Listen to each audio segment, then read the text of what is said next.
So whenever we have ratio and proportion questions, sometimes it may not be directly asked, but we see these kind of fractions in the ratio.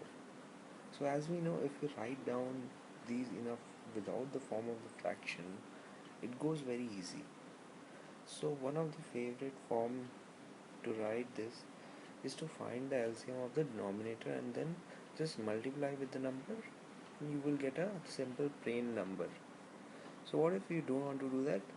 So for A, you just hide this one 1 by 2, hide this one, and then just multiply these two. You will get 4 into 3 is 12, so you write down 12. Now similarly for B, we just remove this one, hide this one for the time being, and then multiply 1 by 2 into 1 by 4, that is 1 by 8, we write 8. So similarly we'll hide this one for C and we'll multiply 1 by 2 into 1 by 3, that is 1 by 6, so we'll just write here 6. Now we can cancel this as 6 is to 4 is to 3, that is pretty simple to just simplify.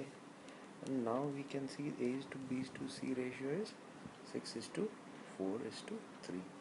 Here we have just removed this fraction easily, otherwise you can even find the LCM and then multiply it, which can be just a same thing if you do this step, and just you can quickly solve those questions, because they won't ask you simple question just like this, but they may ask you like A is to B is to C is 1 to 1 is to 2 is to 3, and then by mistake they have calculated 1 by 2 or 1 by 3 and such kind of question. We'll discuss them in a future post.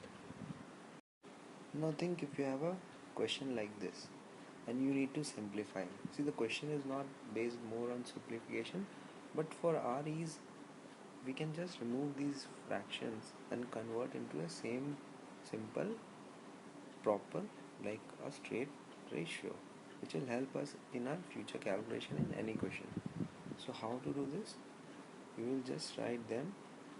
For A, we'll hide this part again, and then we'll just multiply these denominators. Don't see the numerators, just put 5 into 2 is 10. Now we will multiply 10 into 2, which was the numerator for this, which makes it 20. So this is one for A. Now for B, we'll similarly just hide this one, multiply the denominator 3 into 2, so that is 6. So now we will multiply by the numerator of 4, which is 4 into 6, that is 24. Now for C, similarly we will hide this one, multiply this, which is 15, and 15 multiplies with the 7, so 7 into 15, which is 105. So 20 is to 24 is to 105. This is our given ratio. Now we can see this is simplified into one form. I think we cannot further cancel it, so this is it. This is more easier to calculate when we are dealing with any ratios rather than in the fractions. Thank you for watching this video.